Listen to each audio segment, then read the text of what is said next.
ഈ സന്തോഷം പങ്കുവയ്ക്കുമ്പോൾ കൊല്ലം south Paravur cultural അസോസിയേഷൻ്റെ ഉത്തരവാദിത്തപ്പെട്ടവർക്കും അതുപോലെ തന്നെ എന്നെ കേൾക്കുന്ന പ്രിയപ്പെട്ടവർക്കും കൊച്ചു കുഞ്ഞുങ്ങൾക്കും എല്ലാവർക്കും എൻ്റെ ഹൃദയം നിറഞ്ഞ നന്ദിയെ സ്നേഹത്തെ ആദ്യം തന്നെ ഞാൻ അറിയിച്ചുകൊള്ളുന്നു.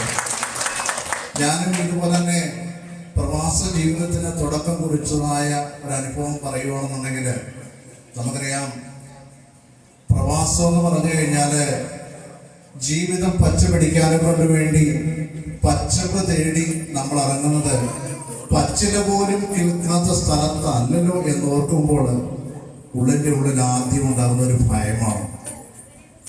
പിന്നെ ആ ഭയം കുറച്ചായിട്ട് മാറിയിട്ട് ഇവിടുത്തെ ചൂട് കാറ്റിന് പോലും ചില സമയങ്ങളിൽ നമ്മുടെ മനസ്സിനെ തണുപ്പിക്കാൻ കഴിയും എന്ന് ഓർക്കുമ്പോൾ അത് വലിയൊരു അത്ഭുതമായിട്ട് തന്നെയാണ് ഞാൻ കാണുന്നത്. കാരണം എന്താണെന്ന് വെച്ച് കഴിഞ്ഞാൽ പ്രയത്നിച്ചാൽ വിജയം ഉറപ്പാണ്. അതൊരു സംഘടനയായാലും അതൊരു പ്രസ്ഥാനത്തിനായാലും എവിടെയായാലും നമ്മളെ കഷ്ടപ്പെടുന്നതിന് 100% നമുക്കതിൻ്റെ അനുഭവം നമുക്ക് കിട്ടും എന്നുള്ളത് ഈ പ്രവാസത്തിന്റെ മണ്ണിൽ എത്തിയതിനു ശേഷം എനിക്ക് മനസ്സിലാക്കാൻ കഴിഞ്ഞൊരു കാര്യമാണ്. പ്രിയമുള്ളവരെ, നമുക്കറിയാം, നമ്മളൊക്കെ 3-4 ദിവസം അല്ലെന്നുണ്ടെങ്കിൽ അറ്റ്ലീസ്റ്റ് 2 ദിവസമെങ്കിലും നമുക്കൊക്കെ അവധി കിട്ടിയിട്ടുണ്ടെന്നുണ്ടെങ്കിൽ ഒരു ദിവസം പോലും അവധി കിട്ടാതെ ഈ പ്രവാസത്തിന്റെ മണ്ണിൽ കഷ്ടപ്പെടുന്ന ഒരുപാട് പേര് അറിഞ്ഞും അറിയാതെയും പോകുന്നു.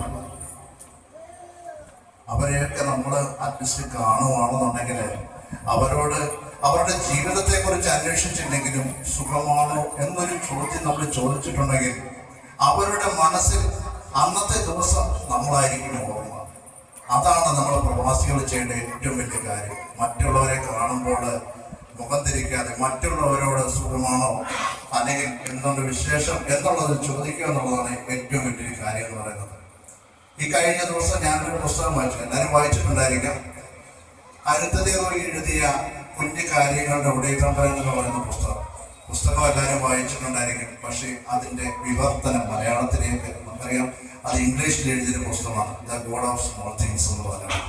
അപ്പൊ ആ പുസ്തകത്തിന്റെ മലയാളം വിവർത്തനത്തിലേക്ക് എത്തിയിരിക്കുന്നതിന്റെ വിവർത്തന കുറിപ്പില് അവർ ആദ്യം എഴുതിയിട്ടുണ്ട്, 2-3 കൊല്ലമായി ഞാൻ ഈ കല്ലുരുട്ടാൻ തുടങ്ങിയിട്ട്.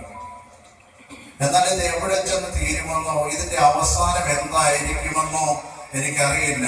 പക്ഷെ ഭയമാണ്. എന്തിന്? ഈ കല്ലിനെ എനിക്ക് കാണുമ്പോൾ ഭയമാണ്.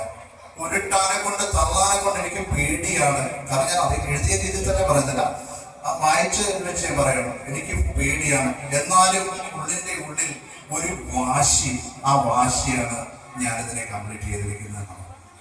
അതാണ് പ്രവാസ ജീവിതം എന്ന് പറയുന്നത്. നമ്മുടെ പ്രവാസികളായിരിക്കുന്നവരുടെ ജീവിതം എന്ന് പറഞ്ഞു കഴിഞ്ഞാൽ മറ്റുള്ളവരുടെ മുന്നിൽ നമുക്ക് നിലനിൽക്കാനെ കൊണ്ട് വേണ്ടി ഒരു വാശി, അതാണ് നമ്മുടെ ജീവിതം എന്ന് പറയുന്നത്. നമുക്കൊരു വാശി ഉണ്ടായിരിക്കണം. ഏത് കാര്യത്തിനോടും എന്ത് കാര്യത്തിനോടും എനിക്കും ചെയ്യണം, എനിക്ക് മറ്റുള്ളവരുടെ മുന്നിൽ ഒന്ന് തലയുയർത്തി നിൽക്കാനെ കൊണ്ട് വേണ്ടി എനിക്കും ചെയ്യണം. ഇന്നലെ നമ്മുടെ നാട്ടിലൊക്കെ കൊച്ചു കുഞ്ഞുങ്ങള് ഒരുപാട് മദ്യം മയക്കുമരുന്ന് അതുപോലുള്ള കാര്യങ്ങളിലേക്ക് അകപ്പെട്ട് പോയിക്കൊണ്ടിരിക്കുകയാണ്. കുഞ്ഞുങ്ങൾക്ക് ഇന്ന് അതാണ് വലിയ കാര്യം. കാരണം എന്താണെന്ന് ചോദിച്ചു കഴിഞ്ഞാൽ എവിടെ ഇറങ്ങി തിരിച്ചു കഴിഞ്ഞു കഴിഞ്ഞാലും അവിടെ എല്ലാം ഈ സാധനം കിട്ടുന്നുണ്ട്. കൊച്ചു കുഞ്ഞുങ്ങളുടെ വീട്ടിൽ നിന്ന് ഇറങ്ങി തിരിച്ചു കഴിഞ്ഞു കഴിഞ്ഞാൽ ഇവരെന്താണ് ചെയ്യുന്നതെന്നോ എന്താണെന്നോ ഒന്നും മനസ്സിലാക്കാൻ പറ്റാത്തൊരു സിറ്റുവേഷനിലേക്ക് എത്തിയിരിക്കുകയാണ് നമ്മുടെ നാട്. ആ നാടിനെ അപേക്ഷിച്ച് നോക്കുകയാണെന്നുണ്ടെങ്കിൽ ഇന്നത്തെ പ്രവാസ ജീവിതത്തിലുള്ള കുഞ്ഞുങ്ങളുടെയൊക്കെ അവസ്ഥ വലിയ ഭാഗ്യമാണ്. സത്യം പറയണം, അവരൊക്കെ വലിയൊരു ഭാഗ്യമാണ്. കാരണം നമ്മുടെ ഇവിടെ അതിനുള്ള വലിയ കാര്യങ്ങളോ ആണെന്നുണ്ടെങ്കിൽ അതിന് പറ്റുന്നതായ ഒന്നുമില്ല.